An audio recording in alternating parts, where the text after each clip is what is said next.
Good morning. So last week, on Wednesday, we went through and we solved inequalities. One variable inequalities. And we did that using the same techniques we would use to solve an equation. Just noting that final step of if we have to change the sense of the inequality, and we could write that solution as an inequality. Or we could picture it on a number line showing the infinite number of solutions that exist. You've checked your homework today. Hopefully that went well. But now we're going to move to the next level where what if it's a two variable inequality?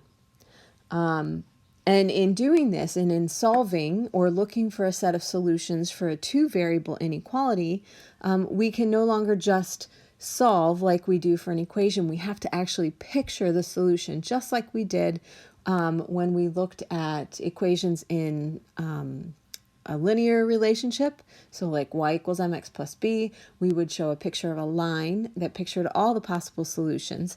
And that is actually the first thing that we do in moving towards the process of graphing a two variable, a solution set to a two variable inequality. So in this first problem, and this is from lesson 931, we examine the solutions of a linear equation. So you'll see here in this graph, we have pictured the line that is the, and I'm gonna make this a full line. Put the arrows on the end.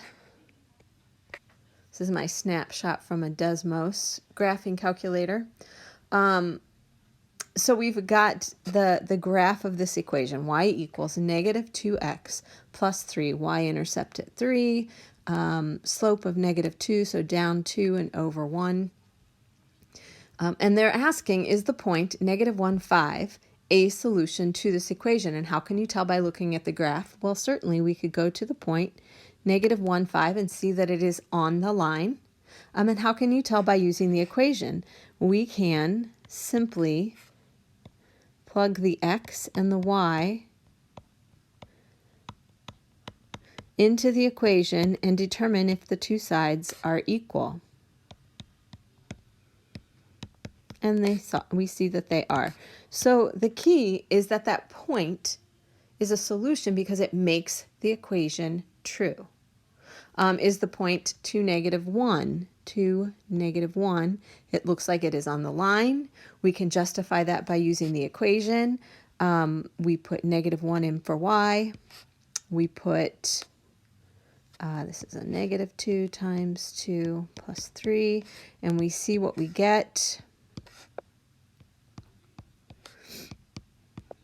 And again, we get a true statement. And because it is true, if the point, and I'm going to write this in this next part, if the point makes the equation true, if the point makes the equation true, then it is a solution to the equation, and it's part, it's part of our solution set. So every point that exists on that line, there are infinitely many points on that line, and every single one of those points makes that equation true. So that's from earlier this year. We did a lot of that, but now we're saying, well, what if we want to graph the solutions to this inequality, and we want all the points that make this inequality true, that y is greater than or equal to negative 2x plus 3. Well, clearly, still, all the points on this line are part of the solution set because it says or equal to. So we have this y equals negative 2x plus 3. But we also need all the points, all those values of x and y, that when we plug them in, that the left-hand side over here is greater than the right-hand side.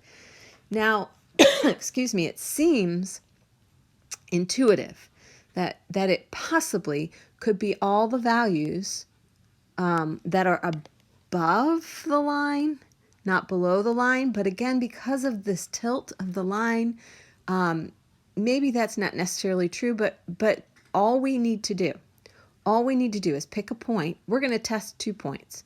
We're going to test a point. I'm going to pick a really easy one like 2, 2. We're going to test the point 2, 2. We're also going to test the point 0, 0. One of those points is going to make this inequality true. One of the points is going to make the inequality false. And then we'll go from there. So we're going to test. Let's test 0, 0. So I'm going to put 0 in for y, and we're going to see what happens. And put 0 in for x. I get a statement that says 0 is greater than or equal to negative 2 times 0 is 0, plus 3. So I get 0 is greater than or equal to 3. This is a false statement. A false statement means that's simply not part of the solution set. This is just like the notes that I gave you last week. This would be the method 1 where you go through and test points to determine which side of the number line we shade on. We're doing the same thing in 2 dimensions now. This line splits our graph into 2 halves. We have this half where a point makes the inequality false. This side is not going to be the solution set, because if one point's not in the solution set, then none of the points are in the solution set. But we're going to verify that by testing the other point. So I'm going to put 2 in for y, 2 in for x. Notice I picked really simple points and points that are not on that line. I get negative 4 plus 3. I get 2 is greater than or equal to negative 1. 2 is, this is true, 2 is greater than or equal to, it's greater than negative 1. This is true. This is where the point is. So what I would want to do is I would want to shade the side of the graph, and my shading's not perfect, but not bad either. We're going to shade the side of the graph. We indicate our solution set by shading. So everything in yellow there, including my red line, the line is included, all of that is my solution set. So now other what ifs come up, like what if it's not or equal to? What if it's the other side? What if it's not a line? What if it's a curve? So we're going to go through and we're going to practice. I actually have just 2 that we're going to practice with. And we're going to talk about the process. The process is really very similar to what we did with graphing on a number line. So the first thing we need is the boundary. The boundary is either going to be a line or a curve. All right, so it's either going to be a line or a curve. So I'm going to start here. I'm going to graph the boundary. Let's just call it boundary, take up less space. So we're going to find the boundary. I find the boundary by graphing y equals negative 3x minus 1. But here's the thing. Because it is greater than, not equal to, so I need a dashed line. That's how we show. It's just like our open circle. A dashed line is like an open circle. Let's put that over here. That's like an open circle. So I'm going to graph this. First I have to put my axes in. So I'm going to draw those in. If you're using a markup tool, you should be able to draw in with a ruler. If not, that's okay. If you printed this out, you should be able to use a ruler. So my y-intercept is at negative 1. My slope is negative 3, so I go down 3 and over 1. I'm going to take my ruler again and line it up with those points. And then I'm going to make this a dashed line. to show that while this is a boundary, it's just like the open circle. While it's a boundary, it is not included as part of my solution set. All right, so that's the first thing that they ask us to do. Graph the boundary as either a solid or dashed line or curve. So open circle would be greater than or less than. And then the solid would be like our closed circle. And that's our greater than or equal to, less than or equal to. And you'll see that we'll be doing that in the next one. Now we need to shade the region that makes the inequality true. So this is truly just testing, test a point. Now here's the thing. Back at this example I did up here, really, once I did this side over here, I knew, because you only have two sides to the line. So if the 0, 0 made it false, then the 2, 2 had to make it true.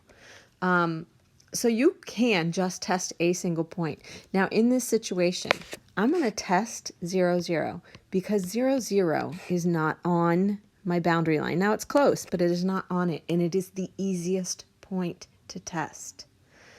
So if 0, 0 is not, so I would say note, if 0, 0 is not on the boundary, use that to test.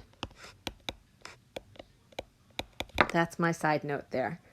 So I'm going to test 0, 0. I think I'll do this down here. So it has to be y is greater than negative 3x minus 1. So it would be 0 is greater than negative 3 times 0 minus 1. 0 is greater than 0 minus 1. This is a true statement. So since it is true, I'm going to shade on the side where 0, 0 is. Let's go ahead and identify that. 0, 0 is over here. So I'm going to shade. Being careful not to go on the other side of that line. Doesn't have to be perfect. You don't have to fill the entire space. But the truth is that it continues on and on. It does not end. There's an infinite number of solutions, and it's all in that shaded region. So there's the picture of my solution set for that equation, or that inequality. All right, so we have one more to do here. We're going to look at this side. I'm going to put my axes in again. This one's a quadratic, so this is going to be a curve.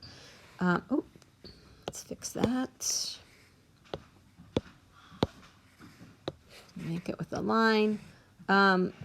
Quadratics work the same way, so you guys know how to graph quadratic equations. You would treat this just like you would the linear. So we go through and we graph our boundary first. So our boundary. When you graph the boundary, you treat it as though it is an equation.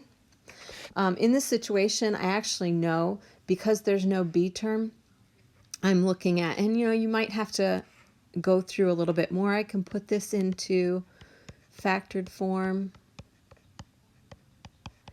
But I know my y-intercept is negative 4. That's also my vertex. And then 2 and negative 2. I might even take another point like at 3. So 3 would be 9. 9 minus 4 is 5. And then negative 3, 5. Just to have kind of a complete graph or a little bit of a better picture of what's going on. This one is an or equal to. So I want it to be, so this is less than or equal to. So, oops, let's clean that up a little bit. Less than or equal to means solid line or solid curve. So I'm going to do my best to draw in, and notice I'm going to take it to the end of my little grid here because I want to divide the regions into the inside of the parabola and the outside of the parabola. All right, so now it's time to test because I need to know which side of the curve to shade. So I am going to test 0, 0 because 0, 0 is right here in the middle. And if it makes the inequality true, then the inside of the parabola is the shaded region I need. If it makes it false, then the opposite side, the outside, would make it true. So my inequality is y is less than or equal to x squared minus 4. So I'm going to put 0 in for y, 0 in for x. I have a statement of 0 is less than or equal to negative 4. This is false. 0 is not less than or equal to negative 4. And because it's false, I'm going to shade the outside. I want to go to the part where 0, 0 is not. All right, so I'm going to move to my highlighting, and I'm going to go outside the parabola. This is a lot of area to shade here, but it's all right. And I'm going to indicate that this area here is where my solution set would lie.